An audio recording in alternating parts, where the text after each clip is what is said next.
Objectif 2050 vous est présenté par Atoms. Imaginez, transformez et créez le monde du travail de demain.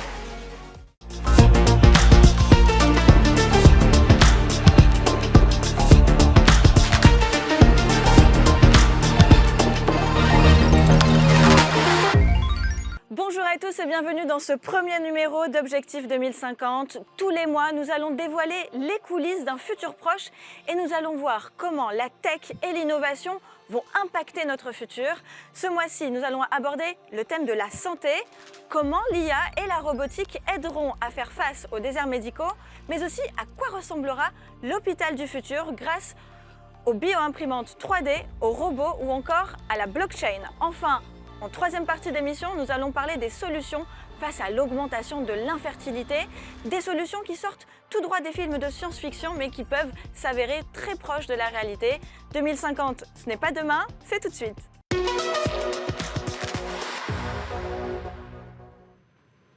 Alors, est-ce qu'en 2050, votre médecin généraliste sera une intelligence artificielle ? Allons-nous être soignés par des robots ? Ou, à l'inverse, serons-nous dans une médecine tellement préventive que nous n'aurons plus besoin d'aller chez le médecin ? On va répondre à toutes ces questions avec de superbes invités pour ce premier numéro. J'accueille le docteur Alain Toledano, cancérologue et radiothérapeute, Iris Ramos, psychologue du travail, Jérôme Monceau, fondateur de Enchanted Tools, Valérie Kossuta, présidente de 4HD, et avec nous depuis Chicago, le docteur Arnaud Villemé, expert en reconnaissance vocale pour les professionnels de santé. Bonjour messieurs, dames. Bonjour. Bonjour. Merci d'être avec nous sur ce premier numéro, première émission d'Objectif 2050. Alors, on va commencer tout de suite par demander et poser la question à Arnaud Villemé parce qu'il est outre-Atlantique et j'aimerais bien savoir comment ça se passe puisque actuellement vous êtes au congrès mondial HIMSS sur le futur de la médecine. Comment est-ce que l'humanité va se soigner en 2050 et comment l'IA va s'intégrer au monde de la médecine ? Docteur, c'est à vous. Bonjour, alors je ne vous vois pas, mais j'espère que vous me voyez bien. Donc oui, moi je suis à Chicago et c'est vrai qu'aujourd'hui dans ce congrès, un des sujets phares, c'est clairement le saut technologique. Vous avez tous entendu parler de ChatGPT, j'imagine, ces dernières semaines. Et c'est comment cette technologie va vraiment bouleverser la façon dont on va, nous les médecins et aussi les patients, travailler dans le futur et comment la consultation du futur va complètement changer. Donc clairement, on aura toujours besoin de médecins, ça c'est clair, mais l'intelligence artificielle va vraiment être au cœur de notre action au quotidien. Et avec le ChatGPT, donc juste rapidement, le ChatGPT c'est quoi ? C'est un agent conversationnel, donc c'est comment on utilise la technologie d'intelligence artificielle pour faciliter la conversation. Et puis GPT, c'est un système qui va générer de l'information de façon prédictive et qui va permettre de donner des informations pertinentes pour les patients et pour les médecins. Donc en pratique, on va voir ça comme un peu un copilote santé pour le patient. C'est que les patients dans le futur, quand ils ont accès à une information médicale, par exemple un compte rendu de radiologie ou un résultat de laboratoire, souvent ils ne savent pas comment l'analyser. Là, demain, la technologie d'intelligence artificielle va permettre en temps réel de donner une information fiable, adaptée à moi, patient. Et puis pour le médecin, ça va être un peu un super assistant virtuel. Globalement, ça va me faciliter ma vie au quotidien. On va pouvoir utiliser la technologie d'intelligence artificielle pour écouter la conversation entre un médecin et un patient, avec son accord bien évidemment. Ça va transcrire en temps réel le compte-rendu, faire une transcription en temps réel de l'échange entre le médecin et le patient. Et grâce à la technologie d'intelligence artificielle, on va pouvoir générer un compte-rendu, par exemple, de la consultation. Pour le médecin, on va pouvoir aussi me proposer des diagnostics. Alors, c'est toujours moi, le médecin, qui va décider quel est le diagnostic pour le patient. Et tout ça, ça va vraiment faciliter le quotidien. Donc, il y aura toujours besoin de médecins. Clairement, ça va pas remplacer le médecin, mais ça va nous faciliter la vie au quotidien. Et là, c'est assez intéressant de voir à Chicago là, toutes les nouvelles technologies qui sont en train de sortir. Et il y a un vrai engouement. Voilà. Donc maintenant, il va falloir intégrer cette technologie. Et je pense qu'en 2050, ce sera la technologie clé, l'intelligence artificielle, pour nous les médecins et les patients. Merci beaucoup. Alors, au-delà de l'intelligence artificielle, en 2050, on doit se préparer aussi beaucoup aux déserts médicaux. Aujourd'hui, en France, en 2023, plus de 7 millions de personnes vivent dans un désert médical, des chiffres assez vertigineux. On s'imagine qu'en 2050, ce sera pire, puisque une étude de l'Adresse a annoncé même qu'il pourrait y avoir plus de 20 millions de personnes d'ici 5 ans qui vivent dans les déserts médicaux.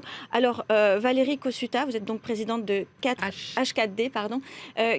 Quelles sont les autres technologies? On a parlé d'intelligence artificielle, mais il y a peut-être justement, pour pallier à ces problèmes de déserts médicaux, qu'est-ce qu'on pourrait proposer, qu'est-ce qu'on peut imaginer? Alors aujourd'hui, il y a déjà des solutions du type télémédecine, du type médecin à distance, donc accéder aux soins à distance, puisqu'on a un problème, en fait, il faut répondre à plusieurs questions, c'est la densité des médecins, la répartition des médecins.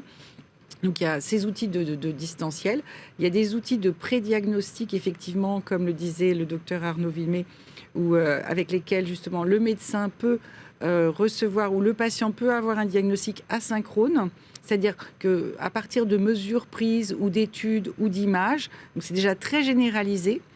Il ne manque pas grand-chose pour qu'on soit déjà en 2050, en réalité.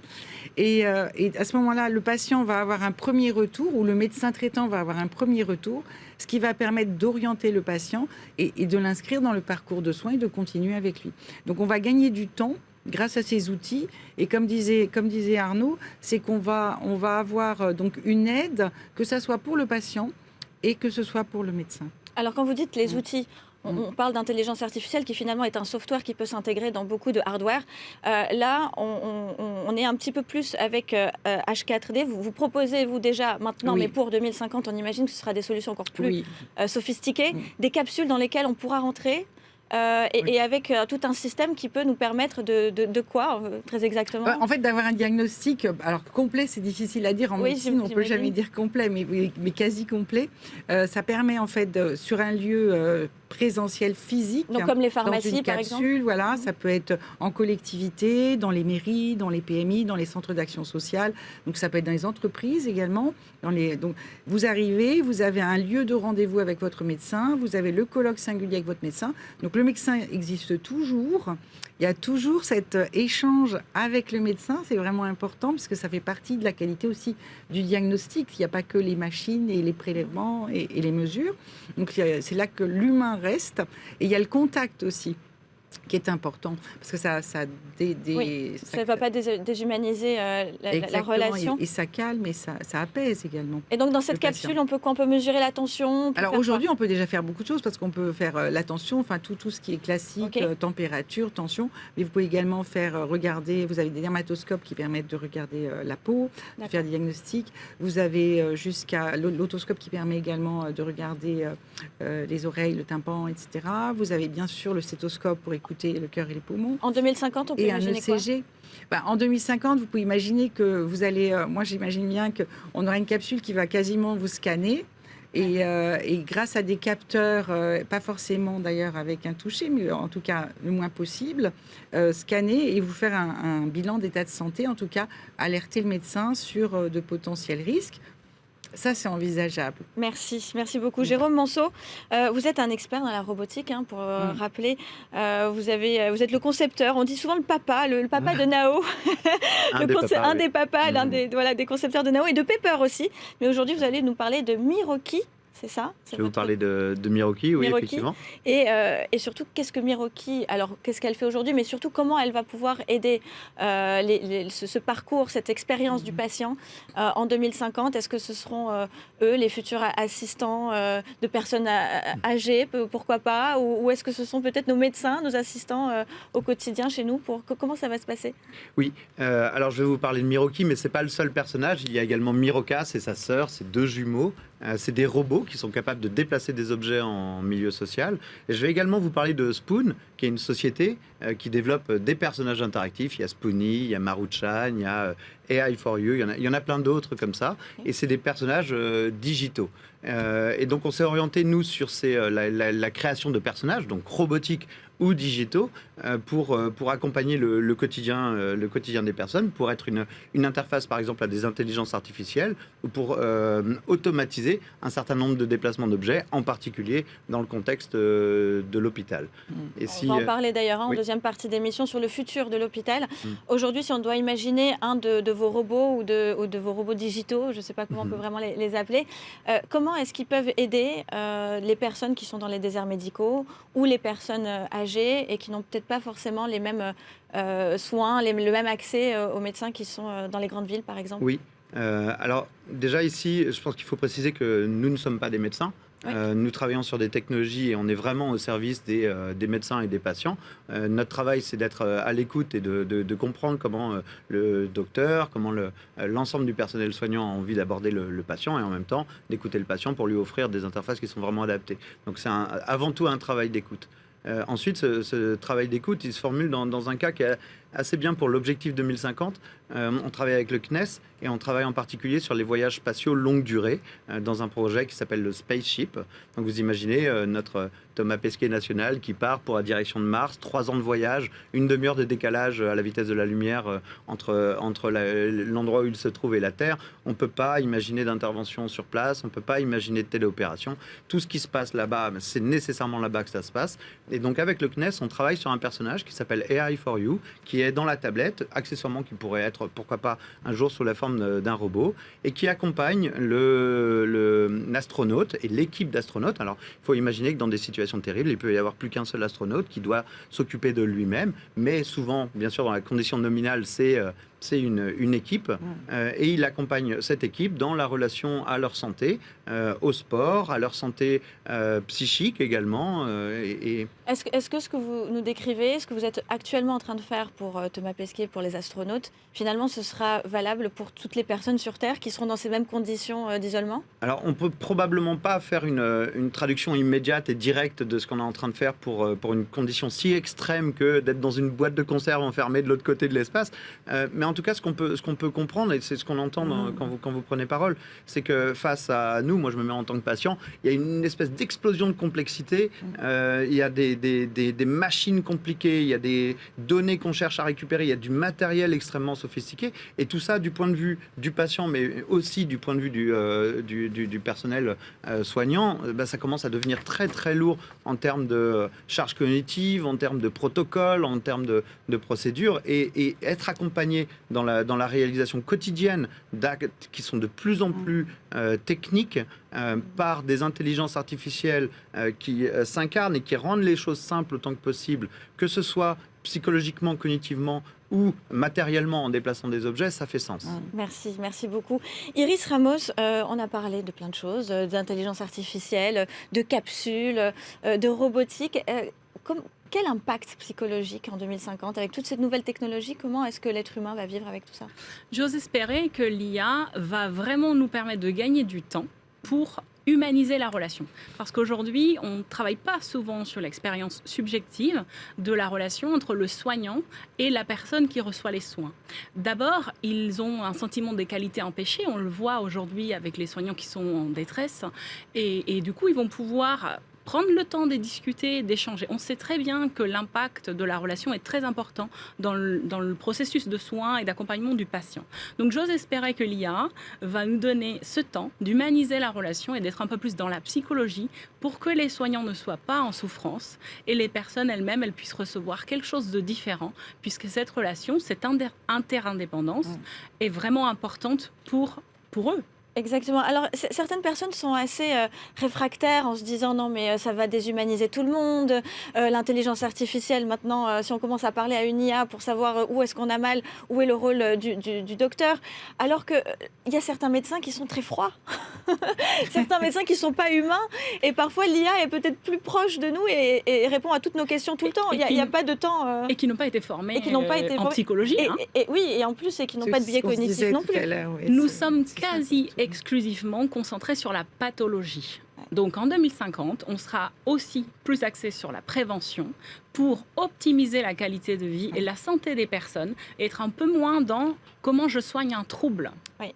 Alors, on va parler de soins, on va parler de médecine aussi intégrative, de médecine alternative, j'ai envie de dire aussi. Pourquoi pas, le docteur, est-ce que vous voyez encore le cancer exister en l'an 2050 ? Est-ce que ce sera une vieille histoire ? Ou est-ce qu'à l'inverse, on aura peut-être plus de moyens de le guérir rapidement ? Est-ce que aussi l'intelligence artificielle prendra en compte la médecine alternative et les médecines intégratives? Par qui elles seront, comment les algorithmes vont être créés? Ça, c'est aussi important de comprendre tout ça. Mais avant toute chose, est-ce que le cancer va encore exister en l'an 2050 ? Alors, l'essentiel, c'est pas de faire une prédiction juste, mais c'est de rendre possible le fait que le cancer n'existe plus en 2050. Absolument. Donc c'est vrai que les cellules resteront des cellules et elles peuvent subir des aléas et se développer de façon anarchique et se cancériser. Donc aujourd'hui, on a des moyens de diagnostiquer très tôt un cancer, même à une échelle, ce qu'on appelle infraclinique, où le cancer ne se voit pas. Grâce à des moyens d'imagerie moderne, on peut aussi récupérer dans le sang sur des milliards de cellules une seule cellule qui circule, qui est pathologique. Et ce qu'on peut déjà faire avec la technologie et qu'on fera beaucoup mieux, c'est qu'en moins de 10 minutes, on pourra faire un séquençage génétique de la tumeur, c'est-à-dire qu'on va lire tout le programme de la tumeur, et ensuite on pourra fabriquer des médicaments en 3D à la demande, et on pourra détruire le cancer avant qu'il n'émerge, avant qu'il ne génère une maladie. Donc ça, c'est le projet pour 2050, c'est que le cancer soit éradiqué, non pas qu'il n'existe pas, mais qu'il existe de façon infraclinique. Et qu'on puisse se soigner d'un cancer comme aujourd'hui on peut se soigner d'une angine. Voilà, c'est Ça, c'est l'objectif, et l'objectif. c'est ce qui se passera en 2050 probablement. C'est vrai. J'espère qu'on ressortira les images. Ah ben, j'espère que ce sera, voilà, on ressortira les images de cette émission. Et on sera dans une approche intégrative, comme le fait très bien le docteur Toledano Voilà. à l'Institut Raphaël, où on n'aura pas une médecine en silo, où les thérapeutes, les médecins, les informaticiens, les mathématiciens, enfin voilà, la robotique va collaborer ensemble sans avoir quelque chose de très, très, très divisé. Alors pour ceux qui ne sont pas familiers avec le terme, l'approche intégrative, c'est quoi, docteur? Alors, finalement, l'idée, c'est de dire qu'on vit tous avec des expertises. Et c'est vrai que tous les invités que vous inviterez sur ce plateau vont avoir une super expertise, c'est leur identité. Mais aujourd'hui, on a besoin de rassembler, on a besoin de fédérer, on a besoin donc de ce mouvement qui s'appelle l'intégration d'intégrer. Alors, c'est le fait de penser la santé différemment. La santé, c'est pas l'absence de maladie. La santé, c'est pas le silence des organes. On va devoir intégrer des dimensions de la santé psychologique, émotionnelle, sexuelle, sociale, environnementale. Et c'est cette approche intégrative en santé qui va porter la santé de demain, et y compris en 2050. Mais on va intégrer des interventions non médicamenteuses. Parce qu'aujourd'hui, en 2023, on prescrit 93% de médicaments dans nos consultations, Ouais. dont on jette une boîte sur deux à la poubelle. Plus tard, on prescrira probablement moins de médicaments, mais à meilleur escient. On va intégrer tout un tas d'interventions. Le sport, des approches nutritionnelles. C'est vous qui disiez, Alexia, que 40% des cancers sont évitables, la prévention. 80% des maladies cardiovasculaires sont évitables, alors évitons-le. Puisqu'aujourd'hui, on a moins de 3% de nos budgets alloués à la prévention. Et tout le travail d'ici 2050, c'est de se positionner pour rendre possible qu'on n'ait pas une santé uniquement orientée vers la maladie, mais une santé orientée vers le patient et son projet de vie. Pas uniquement vers le soin, mais également vers le prendre soin. Le prendre soin. Est-ce que aujourd'hui, je reviens, je retourne plutôt à Chicago avec le docteur Villemé. Est-ce que cette approche intégrative est prise en compte aujourd'hui par toutes les personnes qui sont en train de construire l'intelligence artificielle du futur? Parce que qu'est-ce qui se passe? Ce qui est en train d'être dit aujourd'hui, ça peut ne pas forcément plaire à tous les laboratoires pharmaceutiques. Quand on parle de nutrition, on parle de plein de choses. Donc, est-ce que l'IA du futur va prendre en compte ce que nous dit aujourd'hui le docteur Toledano? Tout à fait, je pense que c'est vraiment la force de l'IA, c'est vraiment de répondre à ce besoin de collaboration. Aujourd'hui, on a beaucoup d'informations. Je pense que l'IA, elle permet de gérer un flux d'informations énorme. Aujourd'hui, on a un moment dans la technologie où l'information, on ne sait pas trop quoi en faire. Et l'IA va permettre de transformer cette information en savoir au bénéfice de la relation médecin-patient. Et on voit très bien aujourd'hui de tout ce qui a été dit sur le plateau, c'est avec, par exemple, les robots, les dispositifs médicaux connectés. En gros, c'est toute cette information qui va revenir pour le médecin et pour le patient pour une prise en charge vraiment optimale et recentrer l'échange, le discours, le temps médical avec le patient. Il y aura toujours besoin d'un médecin pour expliquer au patient une stratégie thérapeutique ou non thérapeutique. Donc clairement, l'IA, et moi je vois tous les acteurs d'intelligence artificielle, l'expérience utilisateur, quand on dit l'expérience utilisateur, ça va être pour les patients, pour les médecins et pour tous les autres professionnels de santé, est vraiment au cœur de la recherche. Et c'est vraiment ça la clé de l'intelligence artificielle. Donc vraiment ça comme quelque chose de très positif et qui va nous faciliter le quotidien demain en améliorant la collaboration entre les différents professionnels de santé et les patients. Merci. Un mot peut-être, Jérôme? Oui. Alors effectivement, l'IA est un bon moyen de créer des synthèses de plein de compétences différentes, mais je crois que dans cette idée d'intégrer aussi des savoir-faire, c'est aussi le faire face à un patient en convoquant plusieurs regards humains pour le coup, sur ce patient, cette situation. Et je crois que l'IA peut s'exprimer aussi dans ce cadre-là, non pas en compilant seulement des informations encyclopédiques et en les refournissant de la manière la plus adaptée, mais aussi en animant un collectif de soignants, un collectif de gens qui sont en présentiel, de gens qui s'occupent de également cette dimension directe de l'interaction, que ce soit du côté du personnel soignant, mais également du côté des patients, Oui. de travailler cette dynamique collective. En fait, c'est ça qu'on cherche à faire avec ces approches intégratives. Alors, juste pour terminer, il nous reste quelques secondes. Je vais vous poser la question si oui ou non vous y croyez. Est-ce que l'intelligence artificielle puisse prendre en compte l'approche intégrative ou pas, docteur Toledano? Oui, je pense que le Oui. numérique va réhumaniser la santé et donner ce qui est très important, du temps aux patients et aux soignants. Valérie? Oui, je pense que ça améliorera également la qualité de vie des soignants et effectivement remettrait également au cœur de la médecine le patient Merci. en tant qu'individu. Merci. Iris? Oui. La prévention sera plus facilement applicable Ok. et on sera plus dans la psychologie. Merci. Oui ou non? J'imagine que oui, vous venez de le dire. Oui, si on garde bien sûr l'œil rationnel et utilitaire qu'on a Merci. sur les outils et qu'on rajoute cette dimension enchantée et merveilleuse. Parfait, parfait. Ce sera le mot de la fin. Merci beaucoup. Restez avec nous pour parler de l'hôpital du futur.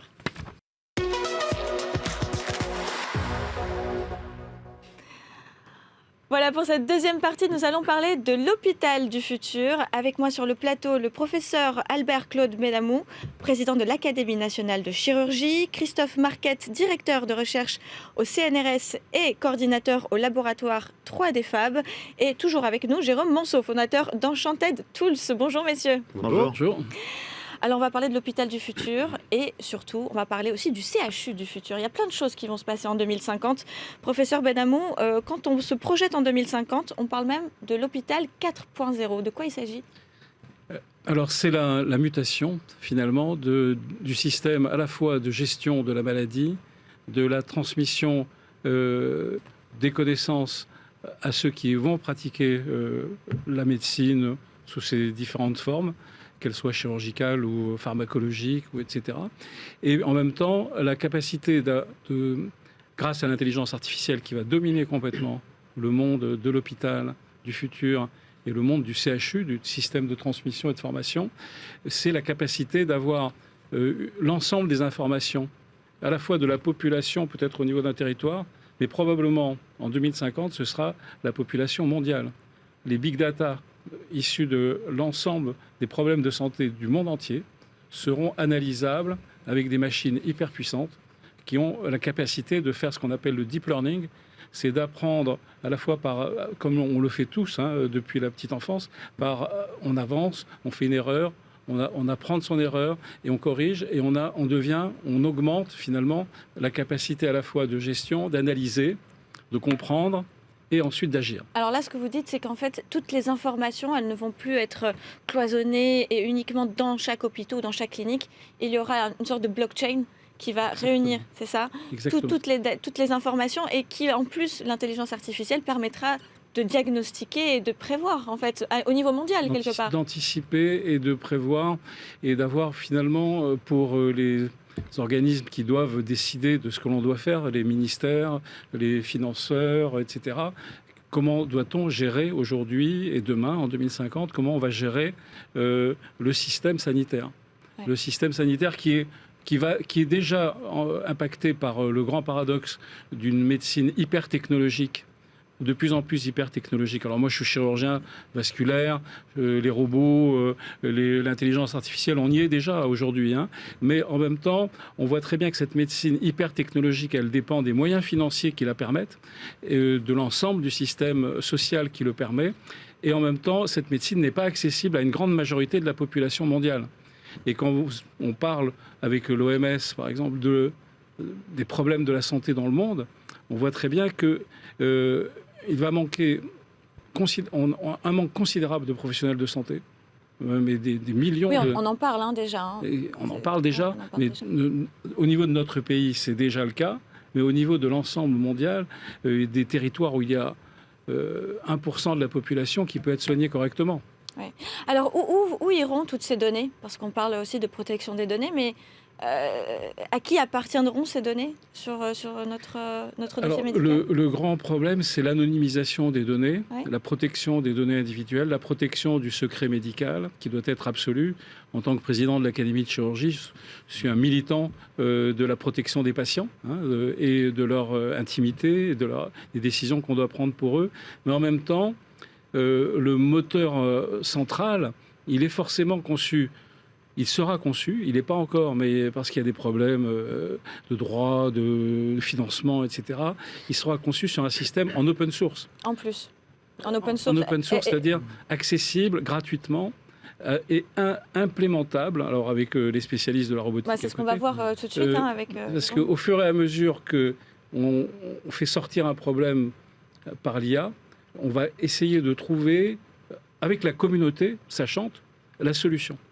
Et la solution ne viendra pas forcément d'une équipe localisée à tel endroit. Oui, elle peut venir de partout dans le monde. De partout dans le monde. C'est ça qui est intéressant. Comment est-ce que la robotique va s'intégrer dans cet écosystème mondial? Oui, alors ce que je disais tout à l'heure et qui est important de rappeler, que ce soit pour l'intelligence artificielle ou pour la robotique, c'est que quand on implémente ce genre de choses, on n'est pas un médecin, on n'est pas non plus un patient, Oui. on Vous doit devez être à travailler l'écoute, ensemble. on doit travailler ensemble et puis on doit offrir les moyens à ces spécialistes d'agir de la manière la plus efficace qui soit. Et ce que j'entends dans ce que vous dites, monsieur, et ce qu'on perçoit ici, c'est qu'il y a une augmentation de la complexité et qui historiquement était résolue plutôt par une concentration de moyens dans des endroits, mais avec une médecine qui a besoin de maintenir des personnes chez eux, de les mettre dans des hôpitaux peut-être temporaires, montés à certains endroits, dans des déserts médicaux, vous le faisiez mention, peut-être avec des cellules qui ont moins de moyens, et donc ça demande de rendre plastique quelque chose qui était très concentré, peut-être un peu trop rigide. Et la robotique et l'automatisation d'un certain nombre de fonctions matérielles qu'on peut voir comme une prolongation du logiciel et de l'IA dans le monde matériel, permet justement, je crois, de rendre plus flexible, plus adaptable et reformulable l'hôpital, que ce soit chez le patient directement jusqu'à des grosses... Jérôme Monceau, je vous coupe tout de suite parce que j'ai quand même envie qu'on plonge le téléspectateur et nos auditeurs qui nous écoutent dans le concret, dans le réel. Oui. À quoi va ressembler l'hôpital du futur quand on est sur notre lit d'hôpital? Comment est-ce que la robotique va venir nous soigner? Est-ce qu'elle va plutôt aider le corps médical? Est-ce qu'elle va nous aider nous en tant que patients? On a bien compris qu'il y avait une question de gestion des données, mais concrètement, nous en tant que patients, comment est-ce qu'on va vivre les choses? Oui, alors il y a plein de formes de robotique. Quand on parle de robotique, on parle de transformation de la place d'objets ou d'objets ou de matière de manière générale, la récupération d'informations également. Il y a une robotique qui va fonctionner dans les sous-sols de l'hôpital. Ça, il y a déjà de nombreux hôpitaux qui sont équipés. Et puis il y a une robotique qui va être présente également dans les endroits où se trouvent des patients et peut-être même en interaction directe avec les patients. Et donc là, nous, chez Enchanted Tools, donc en français c'est l'outil enchanté, on travaille à la fois sur la dimension fonctionnelle, c'est-à-dire comment on déplace un objet, comment on le prend, comment un aide-soignant va pouvoir dire au robot ce qu'il doit faire, et en même temps comment le patient va le percevoir.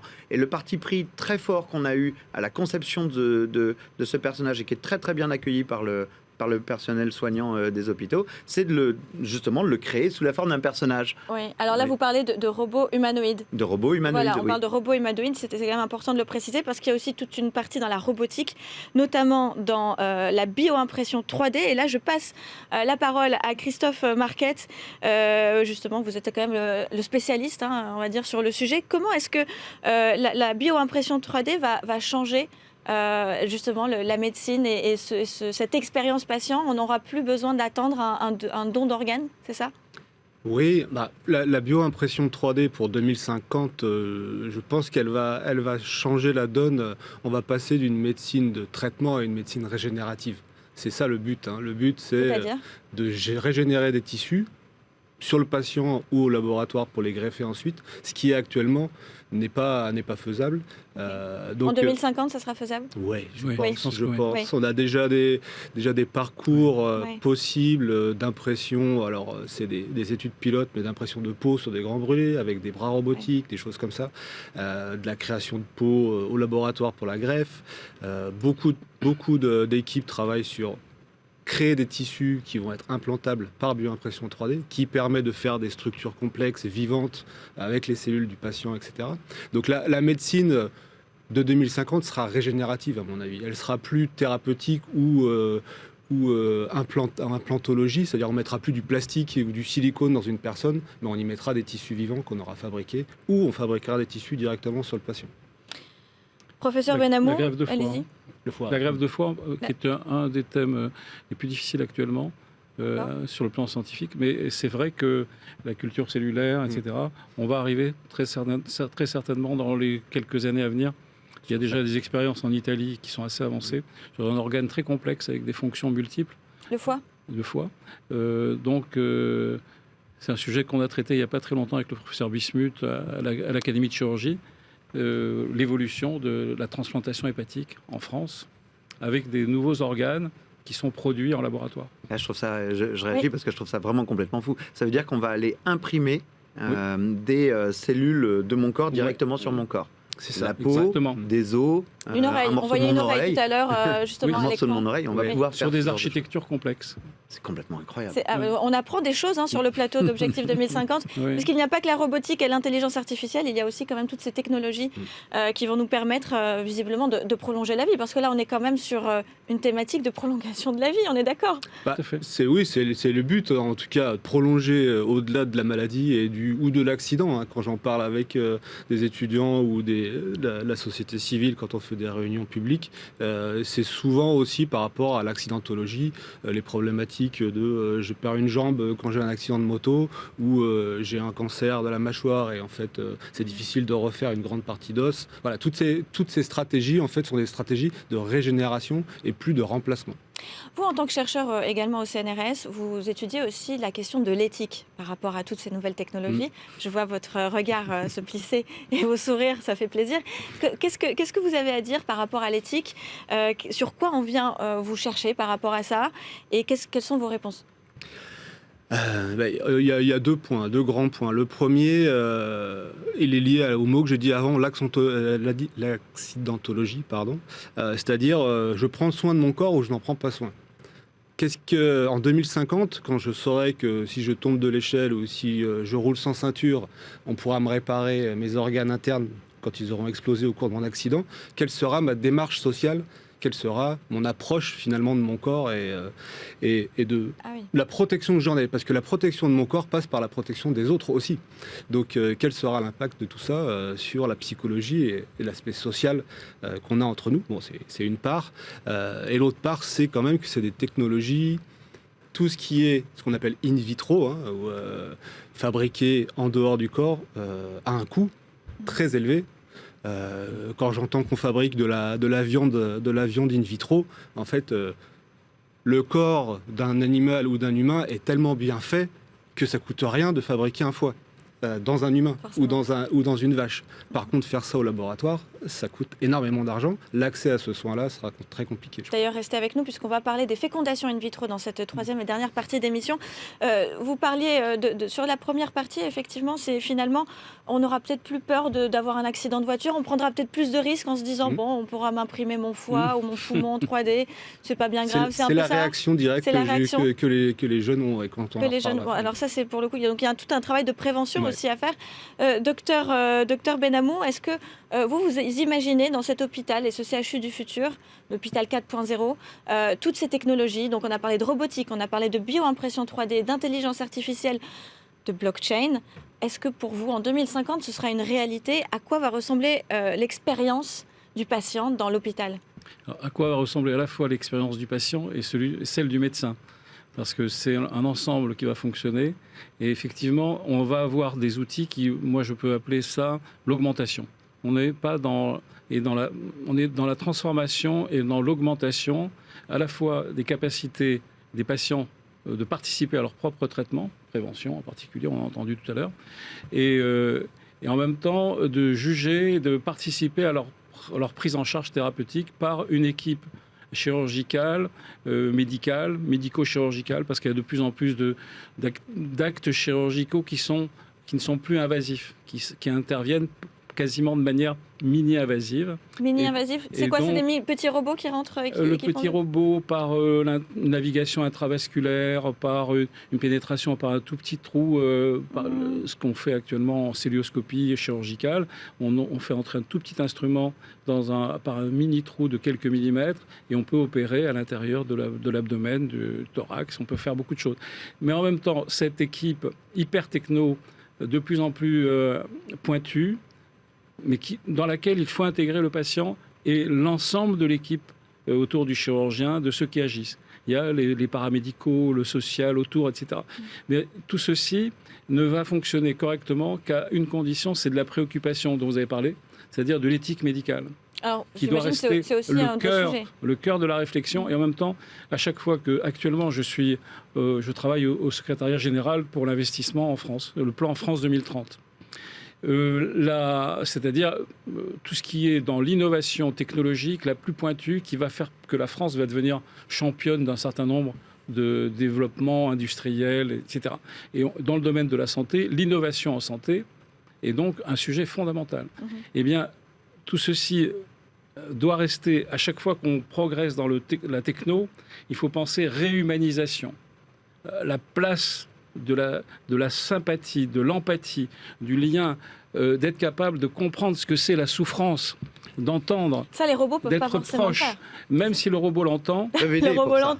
il Vous peut êtes en train de l'entendre. l'étudier? Les robots émotionnels entendent. Ah oui. Parce qu'il y a, vous n'avez pas développé encore, chez Monceau, tout un développement, c'est la robotique émotionnelle. Vous avez des robots de plus en plus intelligents qui, d'une part, comprennent ce que vous dites et sont capables d'adapter la réponse. Vous parlez de religion, ils sont capables de vous expliquer pourquoi il faut croire en Dieu ou pas croire en Dieu, etc. Tout ça, c'est parfaitement, aujourd'hui, je peux Et ils vous reconnaissent montrer. les émotions aussi. Et ils reconnaissent les émotions. Et donc, Ils tout en ceci... Ils en génèrent aussi. Ils en génèrent. Et ils en à l'échelle génèrent. du collectif. S'ils ont un visage, vous voulez Ah, dire? et ils peuvent en générer, en exprimer, mais ils peuvent également en générer Verbalement. autour d'eux. D'accord. Ah oui. Ouais. Alors, c'est à nous, humains, proches de l'autre, de savoir piloter cette intelligence artificielle pour qu'elle soit utile et qu'elle soit conforme à l'éthique médicale et au respect de la personne et de ses choix, et donc de pouvoir l'accompagner le mieux possible compte tenu des conditions dans lesquelles il vit. Si on vit, effectivement, vous avez parlé de déserts médicaux, il faut faire qu'aujourd'hui, le meilleur du meilleur soit possible, même là où ça semble quasiment impensable. Il va falloir qu'on travaille dans cette piste-là. Et on travaille avec le ministre actuel de la Santé. Vous savez, notre nouveau ministère de la Santé, François Braun, a voulu que son ministère s'appelle ministère de la Santé et de la Prévention. Donc en 2050, ce sera surtout de la prévention. La prévention aura une place majeure. Vous avez parlé de vos robots qui génèrent de l'émotion, c'est ça, autour d'eux? C'est-à-dire par quoi? De par leur sympathie, parce que vous les avez fait le plus humain possible? Oui, alors la particularité de nos robots, c'est c'est des personnages d'animation qui s'évadent d'un dessin animé et qui débarquent dans notre réalité et qui du coup peuvent agir sur l'environnement en déplaçant des objets. Et donc ils ont une forme humanoïde, ils ont des grandes oreilles de 20 cm, ils sont designés avec tout le cœur et l'humanité des designers de personnages qu'on appelle des caractères designers. Et donc ils évoluent en milieu humain. Le sujet qu'on voit ici, c'est que à l'hôpital, c'est vrai, et c'est une question qu'on doit se poser pour 2050 et qu'on se pose quand on évoque le terme d'humanité, c'est comment on évite de tomber dans des boîtes hyper utilitaires qui déshumanisent et qui automatisent plein de choses. Comment on fait pour ramener un peu de vie dans tout ça, un peu de merveilleux, un peu d'humanité pour réenchanter des endroits qui parfois sont difficiles. Alors vous venez de souligner, il nous reste plus que quelques minutes. J'aimerais donner la parole également à Christophe Marquette sur la partie fécondation in vitro, puisque c'est la troisième partie de l'émission. Mais pour terminer, sur l'aspect psychologique, finalement, ce que vous dites, c'est que vous avez conçu ces robots pour être à la fois empathiques, finalement, vis-à-vis de l'humain, qu'il y ait une interaction sociale et qui peut effectivement soigner toutes ces maladies un petit peu de solitude, un petit peu psychologique. La robotique de téléprésence, pardon, oui, Alexis. la robotique de téléprésence, ça ferait peut-être l'objet d'une prochaine émission, d'ailleurs. Viendra répondre à pas mal de préoccupations sur l'isolement des personnes, la capacité aussi bien des personnes âgées que des enfants très malades, par exemple, faire que le robot devienne l'avatar de l'enfant ou de la personne, être présent dans des lieux de socialisation, à l'école, à l'université, dans le milieu du travail.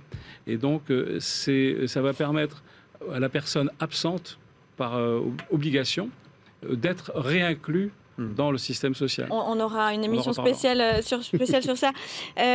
Christophe Marquette, pour le mot de la fin déjà, qu'est-ce que vous en pensez, vous, en tant que chercheur du CNRS, de ce qui vient d'être dit, et comment est-ce qu'on va faire cette passe décisive vers cette troisième partie d'émission pour parler de tout ce qui se fait. Il paraît maintenant qu'on peut faire aussi des bio-impressions 3D de cellules souches, voire même d'ovocytes et de spermatozoïdes. Est-ce que c'est vrai?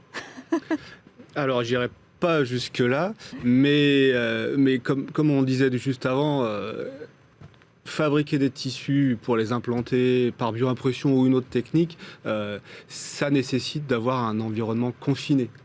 Comme ce qui se passe dans un utérus. Et en fait, actuellement, et je pense qu'en 2050, ça sera le cas, les systèmes de production de ces tissus-là seront confinés. On travaille actuellement, il y a plusieurs labos qui travaillent là-dessus, sur des utérus artificiels qui sont en lien directement avec l'activité qu'on peut avoir, qu'on va voir après sur la fécondation in vitro, etc. Puisque les mécanismes qu'on met en œuvre pour créer des tissus dans le laboratoire sont des mécanismes d'embryogénèse, donc des mécanismes qui sont là dans les utérus pendant la fécondation. Alors, donc tout ça est lié, il y aura des techniques qui seront communes, c'est sûr. Donc on peut imaginer très bien des techniques, je ne sais pas, découvertes en Asie, mais toutes ces données arrivent sur cette blockchain mondiale de l'hôpital qui sera ensuite, pourquoi pas, analysée ou retranscrite par un robot à l'hôpital et qui donnera finalement une connaissance collective mondiale pour avancer. Pour faire le lien sur l'AI, le blockchain et la big data. Oui. La Covid a créé, par exemple, le CHU mondial, obligatoire. Merci messieurs, c'est la dernière partie de cette émission, c'est passionnant, je sais qu'on aimerait en parler beaucoup plus, ce sera peut-être l'objet d'un prochain Objectif 2050. Je vous dis à tout de suite pour cette troisième partie d'émission.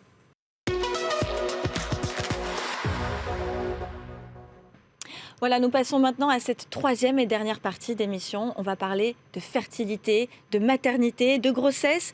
Alors, vous avez peut-être vu passer ces images assez surprenantes où on découvre un espace rempli de ventres artificiels. Alors, de quoi il s'agit ?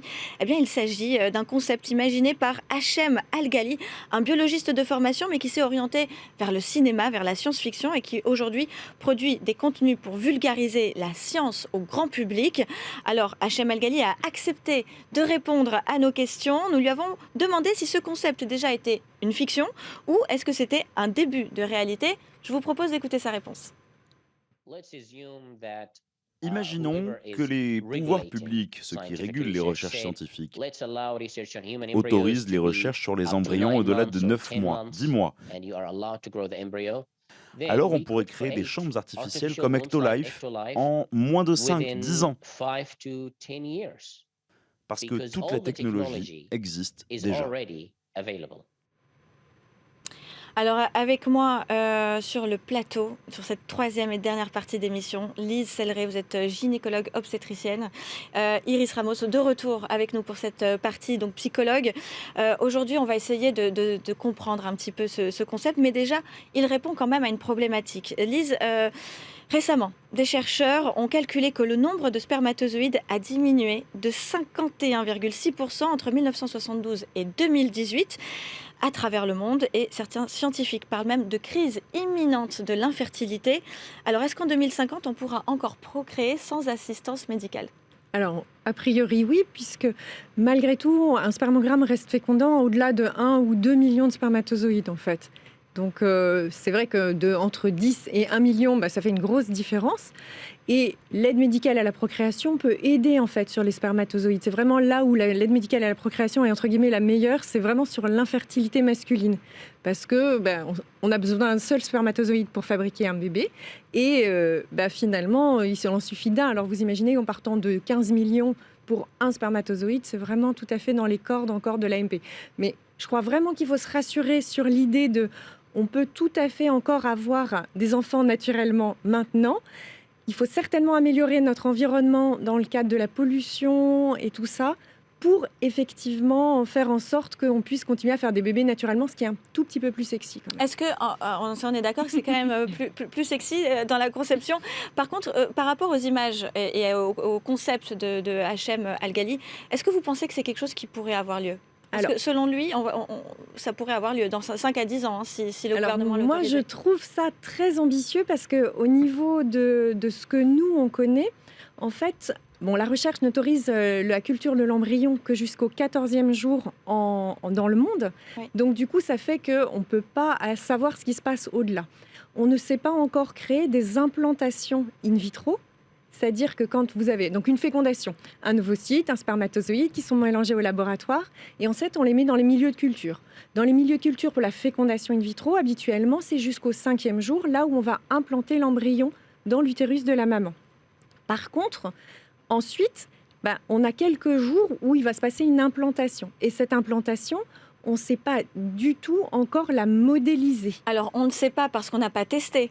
Parce que pour le moment, rien n'est autorisé. Il y a des questions éthiques pour ça. Alors, c'est là où, en fait, a été créé des blastoïdes. Je ne sais pas si vous en avez entendu parler. Non, mais pour notre public, il faut qu'ils comprennent ce que c'est. Et on n'a pas beaucoup de temps, donc il faut expliquer très bien. Alors, du coup, c'est des embryons humains obtenus non pas par des gamètes, mais obtenus par des cellules souches. D'accord. Donc des cellules souches qui sont retransformées en ovocytes et spermatozoïdes, refécondation. Okay. Et à nouveau, à ce moment-là, qui a toutes les caractéristiques de l'embryon humain a priori, sauf qu'il n'a pas eu une fécondation avec des gamètes initiales. Et là, on pourrait étudier effectivement. Mais pareil, là, le comité scientifique a aussi dit que c'était 14 jours la limite pour la culture. C'est surtout la partie éthique qui pose problème dans ces Et puis ensuite, se dire, que faire de ces embryons qui seraient créés et que vous les implantez. Voilà. Alors justement, si on utilisait l'usine à bébé d'Ectolife, visiblement le concepteur aurait la réponse à cette question. Mais visiblement, ça demande quand même une certaine énergie, une certaine ingénierie. Moi, j'aimerais bien qu'on aille sur l'aspect psychologique, parce que quand on met un enfant au monde pour une maman, ça crée beaucoup de bouleversements, mais ça prépare aussi quelque part. Vous, Iris, qu'est-ce que vous pensez justement sur cet aspect psychologique? Quelles conséquences pourrait avoir ce type de projet? La grossesse est un véritable raz-de-marée émotionnel. Il y a beaucoup de changements psychologiques, une vraie crise identitaire pour la maman. Et en fait, on pourrait penser que, étant donné que la grossesse n'a pas lieu et que le bébé est conçu à l'extérieur, donc dans ce fameux ventre artificiel, on n'aura pas du tout cette préparation psychologique. Mais quid des enfants adoptés? Voilà. Puisque la famille est un concept et que finalement, les personnes deviennent parents avec un enfant qu'ils n'ont pas du tout conçu. Tout à fait. Non, mais c'est un vrai point. Alors, d'un point de vue psychologique, il y a un intérêt majeur sur la participation d'un partenaire si finalement l'enfant est conçu en couple, puisque la personne, elle va vivre l'engagement psychologique, l'investissement psychologique de la même façon, que ce soit un couple mixte, enfin homme-femme ou deux hommes ou deux femmes, vont vivre le même processus psychologique. Donc ça, j'y vois un intérêt. Je vois aussi un aspect négatif, par contre, dans la partie comment est-ce que je vais acquérir les compétences, est-ce que je vais être sensibilisée aux besoins de ce bébé. Alors, à voir, le psychologue il pose les bonnes questions, je n'ai pas la réponse. Et ce qui peut être intéressant aussi, en fait, derrière tout ça, c'est que ça va permettre aux femmes de ne pas vivre ce moment de la grossesse qui peut être, pour certaines personnes, peut être vécu de façon violente. Vous l'auriez fait, vous, Iris? Oui, c'est vrai, vous aurez utilisé ce concept. Oui, en tant que profession libérale, nous sommes très mal couverts et une grossesse, c'est très, très, très impactante pour nous. C'est très difficile à concilier entrepreneuriat et grossesse, donc je l'aurais fait. En tant que maman, on est d'accord? Oui. D'accord. Oui. Non, mais en général, ce sont les femmes qui sont un peu plus ouvertes, les hommes beaucoup plus réfractaires. Vous l'auriez fait, vous? Non. Non. Non. Alors, et puis avantage et inconvénient. Oui, il y en a des deux côtés. Forcément. Alors, on a quand même demandé à H.M. Al-Ghali quel serait le rôle de la femme si demain notre société concevrait des enfants de cette façon. Alors, je vous propose d'écouter sa réponse. En fonction de comment les bébés sont nés, de manière artificielle ou non, ils auront toujours besoin de l'amour et de l'affection d'une mère. Ce lien ne partira jamais, il sera toujours présent. Voilà, l'amour et l'affection d'une mère. On en parlait justement pour tous ces couples qui adoptent Et ce n'est pas parce qu'ils n'ont pas vécu la grossesse qu'ils n'ont pas cet amour. Et effectivement, c'est un très beau mot de la fin.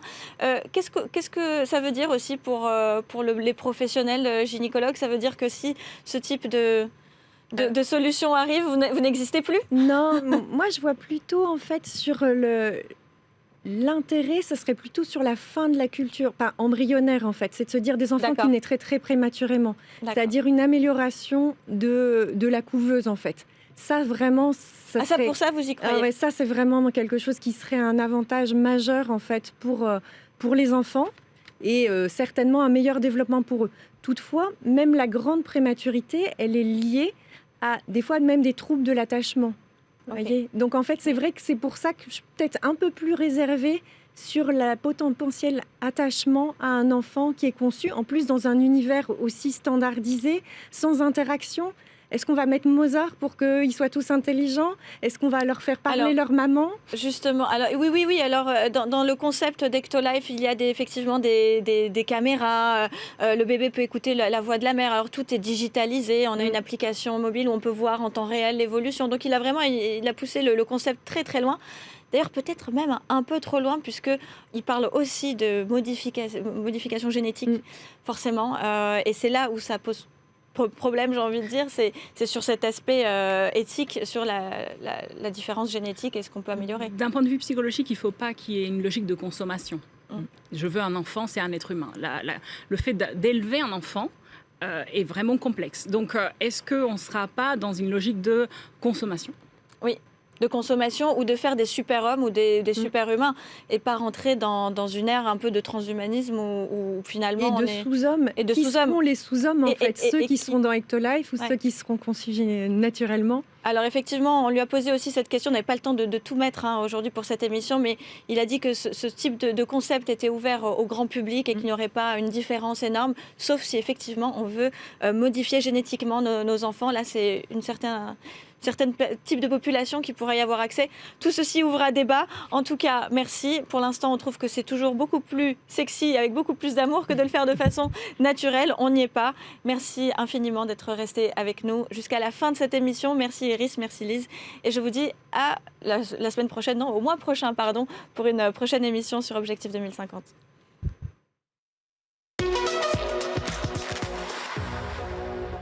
Voilà, c'est la fin de cette émission. Merci d'être resté avec nous. Alors, est-ce un futur souhaitable? Dites-nous ce que cette émission vous a inspiré, que vous soyez sur LinkedIn, Instagram ou Twitter. Donnez-nous vos avis avec le hashtag Objectif 2050. Le mois prochain, nous allons parler des villes du futur. Comment allons-nous nous loger en 2050, sur l'eau ou dans le désert? Comment les villes du vieux continent vont se réinventer? On vous expliquera tout dans le prochain numéro d'Objectif 2050.